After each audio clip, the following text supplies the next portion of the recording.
Petite remise en contexte. Avec Angélique, je suis allée à la journée des sciences et de l'innovation Ekin. On a vu plein de conférences hyper intéressantes, elles sont dans la partie 1, juste là. Le lien est en description. Là, on attaque l'après-midi. Il y avait des trucs cool et des trucs... Bon, c'était absolument horrible cette table ronde. Horrible. Bon visionnage!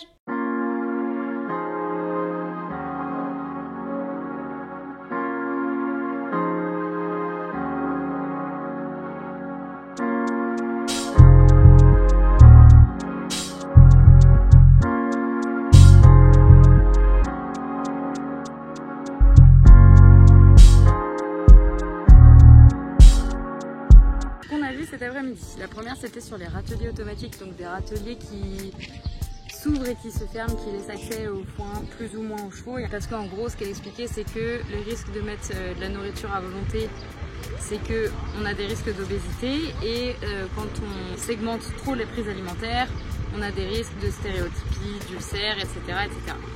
C'était des râteliers qui étaient ouverts 10 heures par jour avec des intervalles maximum de 4 heures. Et le plus gros résultat qu'il y a eu, c'est qu'en fait les chevaux dormaient moins au point d'avoir des comportements pseudo-narcoleptiques. Les chevaux dormaient principalement quand le râtelier était fermé et que du coup les moments où le râtelier était ouvert, ils s'empêchaient entre guillemets de se reposer parce qu'ils se disaient qu'il fallait manger, que la ressource était limitée. Donc ça, peut-être que, en fait je sais pas s'il y a une mesure sur le stress, j'ai pas l'impression mais... Non.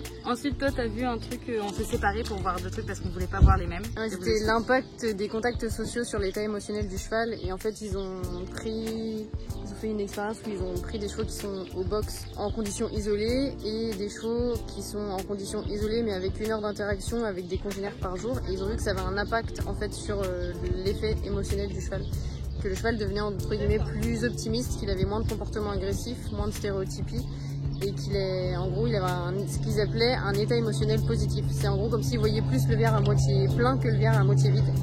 Moi ce que j'ai été voir c'était la communication sur le bien-être équin en contexte contraint. Alors ça concerne plus les marques, les structures, etc. Ils ont pris l'exemple de la FFE qui avait fait une communication sur le fait qu'il fallait arrêter de couper les vibrisses quand c'est devenu obligatoire, ou l'IFCE qui avait communiqué sur quelque chose mais avec un visuel d'un cheval en hyperflexion. Je ne vais pas vous en parler plus que ça parce que je suis pas sûre que ça ait beaucoup d'intérêt pour vous, mais pour les marques c'était hyper intéressant de leur dire faites attention à passer le bon message. Sinon le millipede vous mettra en story. Exactement. Faire attention à pas faire de promesses excessives, etc. et à bien passer le message qu'ils veulent passer, parce que typiquement quand la FFE a fait son post sur les vibrisses, ils ont eu je sais pas combien de commentaires de bah oui mais avant de vous occuper de ça vous pourriez vous occuper de ça et ça parce que vous ne faites rien. Donc voilà, faites attention. Suite à ça, on a vu un exposé sur le box social des étalons, donc ça archi bien puisqu'on sait à quel point les étalons sont isolés de tout contact avec les congénères. Ils ont testé différents modules, différentes formes pour pouvoir rendre le contact possible entre un cheval et un autre tout en étant au box et pour qu'ils puissent se sentir, se gratter l'encolure et tout. Sans se blesser, en étant en sécurité, sans se coincer dans le dispositif et tout. Et comme c'était principalement des franches montagnes et donc des chevaux qui travaillent en attelage en paire, c'était intéressant aussi de se demander est-ce qu'il va y avoir un impact dans le travail, parce qu'il ne faut pas que pendant le travail les étalons essayent d'interagir. Au final, il n'y a pas d'impact lors du travail puisque les chevaux savent qu'ils ne peuvent pas avoir d'interaction donc ils n'en ont pas. Et c'est quand même, il y a évidemment plus d'interaction, mais c'est 71% d'interaction positive. Donc c'est énorme quoi. En général, ils se cherchent un peu pendant 15-20 minutes la première fois et puis après ça se calme et c'est 71% d'interaction positive. Donc c'est trop cool. Par contre, évidemment, il y a plus de blessures que si on le laissait tout seul, mais c'est davantage des blessures dues au fait que eux se cognent dans le dispositif plutôt que des blessures qui se font entre eux. Et sur toute la durée de l'étude, il n'y a pas eu de blessures graves quoi. C'était de l'égratignure plus ou moins grosse. Et c'est pour ça aussi qu'ils ont amélioré le dispositif sur la suite pour avoir moins de blessures à la tête, notamment de chevaux qui se cognent. Donc voilà, trop chouette, à regarder ça. Bon, c'est très drôle de passer sa journée à parler bien-être, vie au pré et interaction sociale.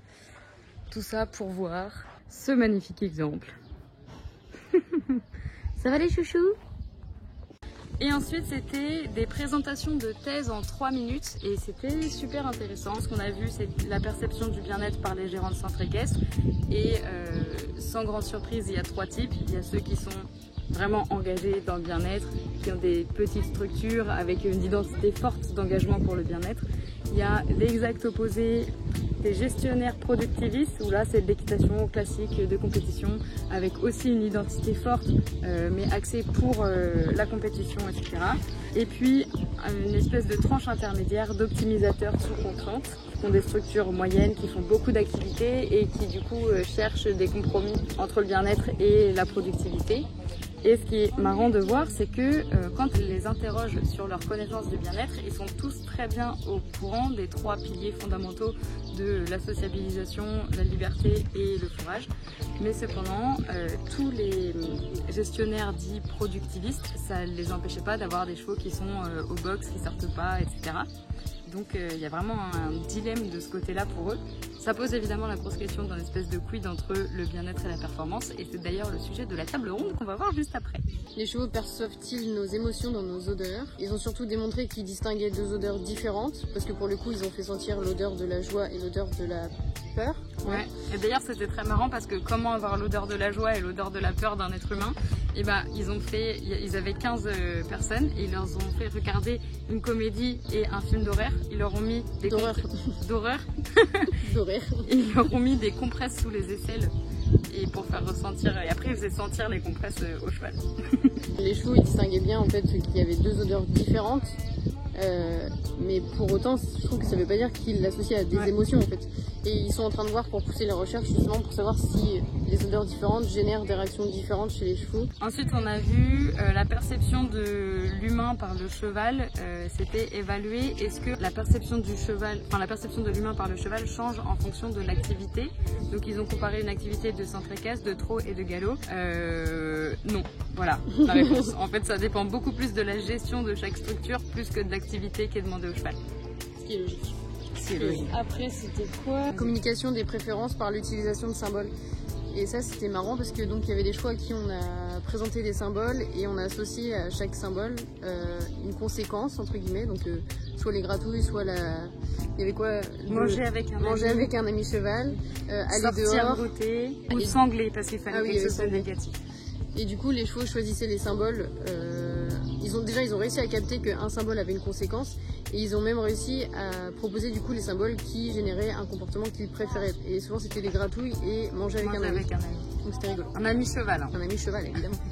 Du coup, c'est hyper intéressant pour l'avenir de se dire que si en fait on utilise davantage ces moyens de communication-là, on pourrait travailler beaucoup plus en coopération avec le cheval que ce qu'on fait actuellement. Bon bref, allez, nous on va à la table ronde bien-être et performance et puis on vous retrouve après.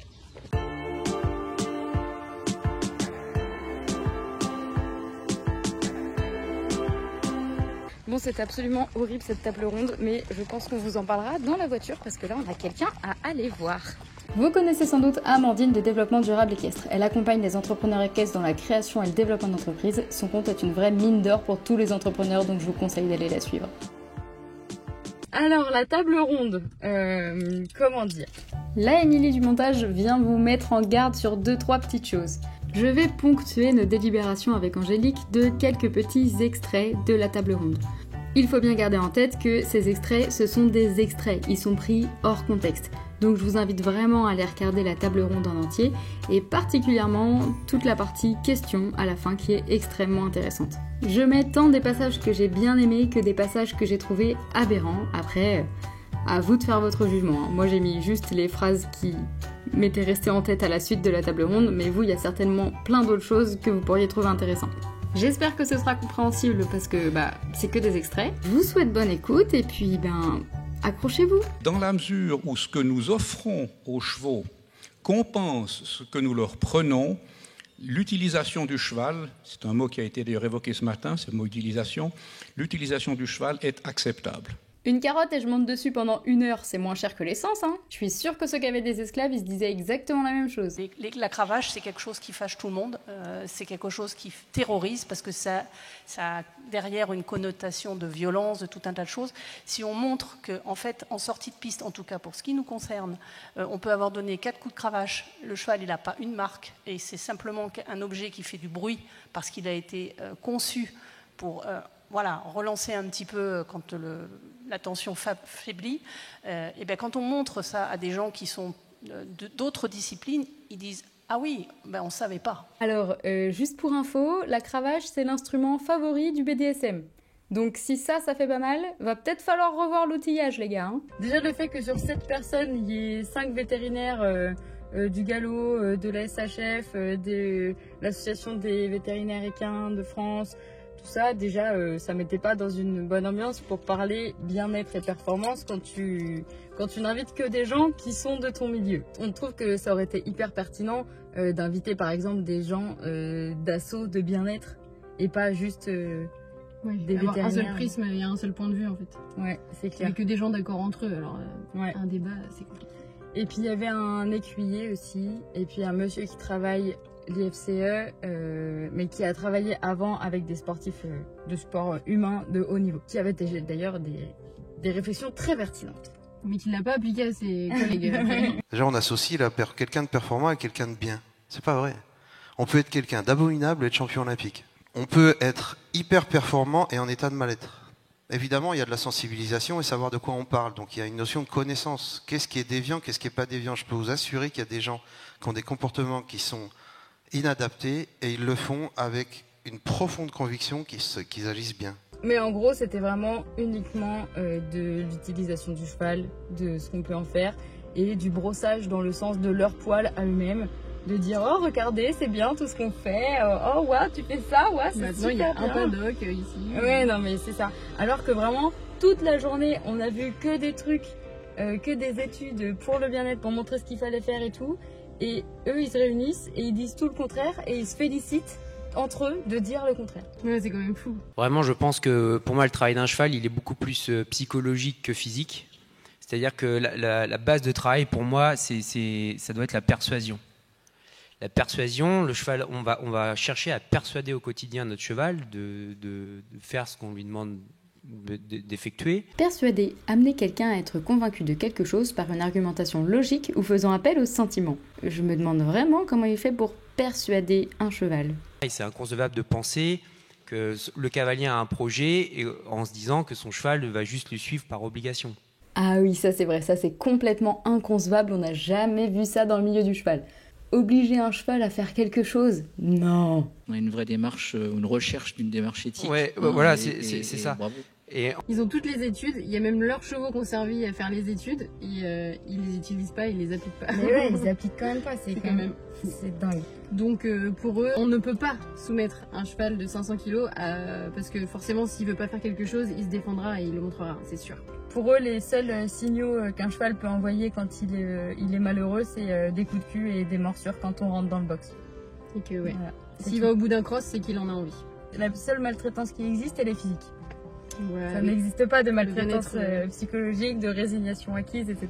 Alors là, on répond un petit peu, enfin je crois, hein, j'ai cette impression, par ton expérience de haut niveau, on répond un peu à la question qui nous est parfois envoyée à la figure, de toute façon, le cheval, vous le contraignez à devenir performant. Là, on a la preuve que c'est pas ça ta façon de faire, et c'est pas ça la façon de faire des autres. Mais en plus, de toute façon, ça serait inefficace. Et on ne fait pas faire à un cheval de 500 kilos ce qu'il n'a pas envie de faire. Ça, on le voit tous les jours. Hein. N'importe qui peut monter à cheval peut en témoigner. Je ne pense pas qu'on fasse courir un cheval à l'entrée d'une ligne droite à 65 km/h s'il n'a pas envie. Je ne pense pas qu'on lui fasse faire un parcours d'1,60 m s'il n'a pas envie. Et ça, je pense que c'est une notion très importante dans l'éthique. Et quelque part, pour moi, l'éthique, c'est respecter cette envie du cheval et l'accompagner, la développer par le rôle du cavalier, de l'entraîneur, qui va lui permettre effectivement de trouver la confiance en lui et de développer cette envie qu'il a de façon intrinsèque. La coercition peut marcher, mais de manière ponctuelle, mais pas dans le temps. Parce que dans tous les cas, si on répète la coercition et si on a un comportement oppressant et trop directif sur le cheval, à terme, l'impact sur le physique et sur le mental finira par être contre-productif et donc inintéressant. Donc la coercition, on s'en passe uniquement parce que à terme c'est contre-productif et non pas parce qu'on force un être vivant à faire quelque chose qu'il n'a pas forcément envie de faire, c'est ça? Angélique a d'ailleurs fait une remarque là-dessus en disant oui, mais et alors quid de la souffrance psychologique et justement de la résignation acquise? tous les chevaux sont pas heureux de faire ce qu'ils font, et pourtant ils le font quand même. Et ils ont magnifiquement contourné la question en disant mais si, moi mes chevaux je les aime, je les observe, ils ont tous, ouais, je sais les ressentir. Ils ont tous envie d'aller faire leur parcours à 150. Bah peut-être qu'il y en a certains qui le font et tant mieux, et heureusement pour ces chevaux-là. Mais enfin. Mais quid des introvertis qui n'osent pas dire et que on prend leur silence pour un accord en fait. Donc, bref. C'était pas un échange très intéressant. Je vous parlais beaucoup pour la performance de santé physique du travail du cheval, mais vous parlez pas trop, je trouve, justement de la santé mentale du cheval. Et notamment, vous évoquez le fait qu'on peut pas contraindre un cheval à faire quelque chose s'il le veut pas. Et je suis quand même pas trop d'accord avec ça, c'est quand même prouvé. C'est quand même prouvé en fait que la résignation acquise existe et qu'on peut complètement forcer un cheval à faire ce qu'il veut pas et qu'il ne le montrera pas forcément de manière très expressive. Donc, quand vous parlez de « j'ai du mal à comprendre comment vous arrivez à décrire le mal-être d'un cheval », bien évidemment qu'on l'aperçoit. Parce que l'équitation, on est dans un sport de sensation, c'est un sport sensoriel. Donc il y a plein d'émotions qu'on perçoit en tant que cavalier, sans même parler d'indicateurs visuels, c'est-à-dire les oreilles en arrière, la morsure, le cheval abattu dans son box. Sans ça, il y a des choses quand vous montez dessus. En tout cas, moi, c'est mon quotidien. Quand je monte mon premier cheval de la journée, je sais déjà dans quel état d'esprit il est. Je reste persuadé que tout ce qu'on fait faire à nos chevaux, on le fait par coopération. Par contre, un cheval qui, encore une fois, comme monsieur l'a dit tout à l'heure, saute un parcours à 1m60 ou galope pendant 10 minutes à 550 mètres minutes sur le cross, s'il n'a pas envie de sauter le dernier obstacle, il ne le sautera pas. Hein. Mais justement, ce que je déplore, en fait, c'est le manque de connaissances de manière globale des gens et le manque de bonne lecture en fait, du cheval. Souvent, on a des interprétations qui sont trop mauvaises, en fait, encore, et qui mènent à des conclusions, par exemple, il adore sauter, alors que en fait, le cheval est en fuite freinée. Et c'est ça, en fait, qui est problématique aujourd'hui, c'est qu'on a des mauvaises traductions des comportements qui font croire que le cheval a envie, qui font croire que le cheval est conciliant, etc., alors que parfois c'est faux. Et c'est pour ça en fait que j'évoque cette partie-là, parce que je trouve qu'elle n'est pas assez évoquée dans le milieu du sport, justement. Et c'est après 10 longues minutes de tournage autour du pot qu'on a enfin eu une réponse convenable. Alors ceci dit, vous avez tout à fait raison sur le fait d'insister sur l'importance en matière de sémiologie, en matière de signes, des troubles comportementaux qui sont bien antérieurs à d'autres symptômes. Ça, c'est sûr que la modification des comportements de l'animal, c'est sans doute les signes les plus précoces d'un problème. Et d'ailleurs, c'était marrant parce qu'il y a une des intervenantes qu'on a vue le matin qui a dit nous, on fait des recherches scientifiques. Donc elle travaille au CNRS. C'est Martine Osberger. Voilà, qui dit nous, on fait des recherches. On a même fait nos recherches sur le pré ici. On sait que les chevaux sont moins stressés quand ils sont au pré. On sait que c'est ça qui est bon pour le bien-être. Pourquoi est-ce que c'est pas appliqué ? Ce qui m'interroge, c'est que, par exemple, on avait fait une étude ici à Saumur, on montrait que c'était pas un problème de sortir les chevaux de sport en paddock et qu'au contraire, ça améliorait beaucoup le bien-être. Mais le constat actuel, malgré cette étude qui a été diffusée, ça fait déjà plusieurs années, et aussi les discours de ces performeurs qui sont des médaillés olympiques, qui ont mis leurs chevaux dehors et qui ont osé le faire, on constate quand même une grande inertie dans le domaine du sport, où les chevaux restent quand même en majorité en boxe individuelle, alors que toutes les études scientifiques, pour le coup, convergent pour montrer que c'est un hébergement qui n'est absolument pas approprié d'un point de vue du bien-être. Mais on peut aussi se poser la question du point de vue physiologique, puisqu'en fait, ça viendrait à l'idée d'aucun sportif humain de rester enfermé dans sa chambre en dehors des séances d'entraînement. Donc je me pose la question de comment aller au-delà, puisque là on disait quand on est isolé dans une petite structure, mais en fait il y a des grosses structures qui ne bougent pas. Et malgré toutes les évidences qui, année après année, s'accumulent et qui vont toutes dans le même sens, ça n'a pas beaucoup bougé. Et je voulais savoir comment vous voyez les choses pour un prochain avenir, qu'est-ce qui pourrait être fait, si on n'a pas les surfaces suffisantes, est-ce qu'il ne faut pas réduire le nombre de chevaux ? Enfin, il y a des vraies questions qui se posent. Et je trouve que le monde du sport s'en est pas encore vraiment suffisamment emparé, en tout cas au goût de moi-même, mais probablement des chevaux aussi. Merci, Martine. Oui. Alors aussi pour rebondir sur votre question, les grosses instances, évidemment, elles ont un peu plus de mal à bouger parce que ça représente plus de volume. Donc, mais je vous assure que ça bouge, notamment au sein de notre institution. Il y a une dizaine d'années, il n'y avait aucun paddock. Là, maintenant, il y en a quand même plusieurs. Il y a des investissements aussi qui sont faits sur des marcheurs, des tapis de marche. Alors, évidemment, ça ne remplace pas la liberté du pré ou du paddock, mais c'est aussi une bonne alternative pour la récupération ou pour l'entraînement. Et pour vous donner aussi mon expérience, je pense qu'il faut aussi prendre en compte l'individualité de chaque cheval. Moi, j'ai un cheval gris que je mets en phase de repos tous les ans et qui ne supporte pas la vie extérieure. Enfin voilà, donc je pense qu'il y a une individualité quand même à prendre en compte de chaque cheval, même si effectivement la majorité des chevaux, on aurait envie de les voir galoper dans les prés. Voilà, donc ça c'est quand même une notion, encore une fois, qui est propre à chacun. Ça c'est nous qui disons effectivement le cheval doit être au pré. Ce qu'on sait, c'est que scientifiquement parlant, le cheval doit marcher, parce que c'est un animal qui parcourt entre 20 et 30 km par jour. Mais comment on le fait et à partir de quel moment on le fait, quand il est mis dans un domaine sportif, notamment dans le contrôle de la récupération ou de l'entraînement, voilà, je pense vraiment qu'il faut faire attention quand même à l'individualité de chaque cheval. Oui, on est d'accord, mais bon, là je faisais appel à des données scientifiques quantifiées, dont celles qu'on a obtenues ici, puisque c'est nous qui avons été à l'origine de la construction des paddocks. Ouais.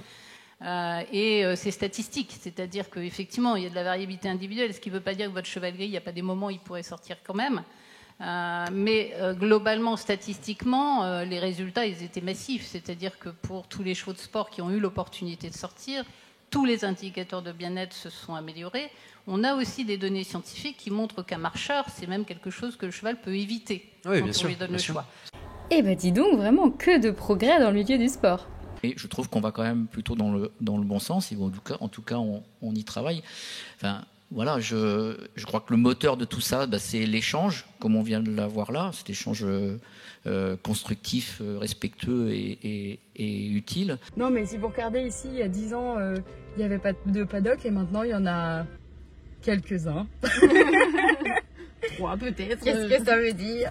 Donc c'est quand même incroyable qu'ils financent des études, ils ont les résultats, ils ne les appliquent pas, et ils se félicitent quand même de leur progrès prodigieux. Et en fait, ce qui est fou, c'est que ils ont d'un côté les recherches scientifiques qui sont faites avec leurs chevaux, et il n'y a pas de communication en fait. Il n'y a pas du tout de lien. Il n'y a aucun lien. Ils se disent que parce qu'ils ont la connaissance, ça se fait tout seul. Je sais pas ce qu'ils se disent, mais ouais. Donc la journée était très bien, un peu déçue par très déçue par cette table ronde. Mais un peu énervé.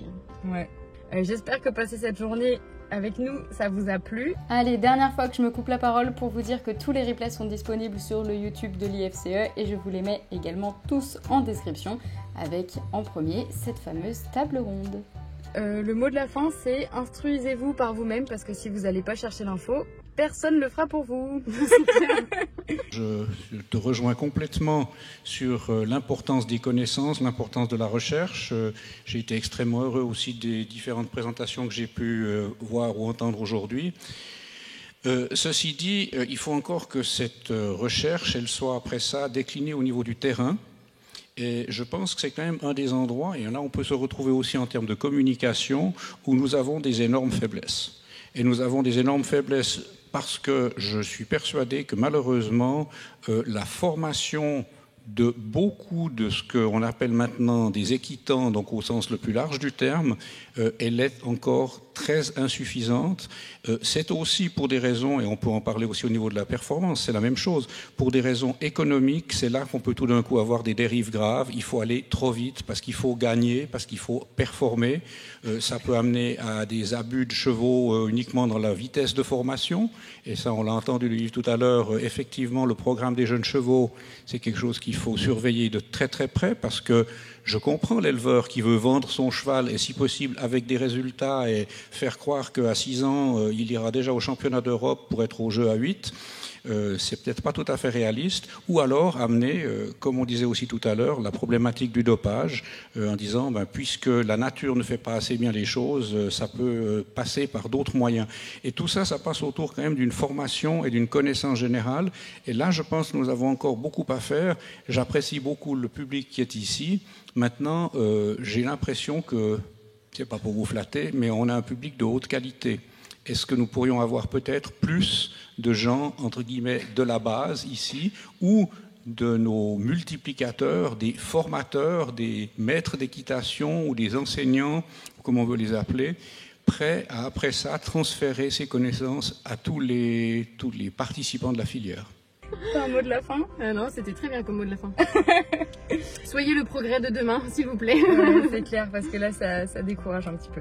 Oui.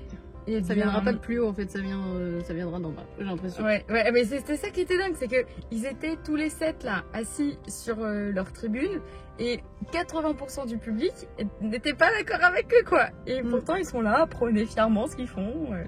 Bah oui, c'est ce qu'on disait, en fait, ils évoquaient clairement l'étude qu'on avait vue sociologique, là, avec une des intervenantes qu'on avait vues, qui expliquait les 3 types de structures qui existaient, avec ceux qui étaient, alors je me rappelle plus des noms, mais ceux qui étaient orientés bien-être animal, ceux qui étaient un peu tiraillés entre les deux, et ceux qui étaient orientés performance, et qui connaissaient les besoins fondamentaux, qui avaient les connaissances, mais qui ne les appliquaient pas sur le terrain. Et eux, c'était clairement ça. Ouais. C'était fou. Et sauf que du coup, je pense que dans le public, il y avait beaucoup plus de gens mitigés et de gens justement qui étaient hyper acteurs. Et donc, forcément, ça pouvait pas coller l'échange. Ouais, trop dommage, quoi. Oui. Salut, c'est à nouveau la Émilie du montage. Je voulais pas conclure cette vidéo sur une note trop négative. Là, on était vraiment très négatif parce qu'on venait de sortir du truc et c'était vraiment choquant, vraiment choquant. Mais vraiment, c'est 1h30 sur tout ce qu'on a vécu dans la journée. Tout le reste de la journée... Oh, Didule qui s'en va par la fenêtre. Tout le reste de la journée était vraiment passionnant. Un immense merci, un immense bravo à tous ces chercheurs qui, tous les jours, essayent de trouver des solutions pour le bien-être du cheval, étudient leur comportement, etc. Donc dans l'ensemble, c'était quand même une très bonne journée, juste décevante sur la fin, mais sinon, les recherches étaient super. Donc bon, tu connais ma phrase de fin? Prenez soin de vous, prenez soin d'eux, et moi je vous dis à bientôt.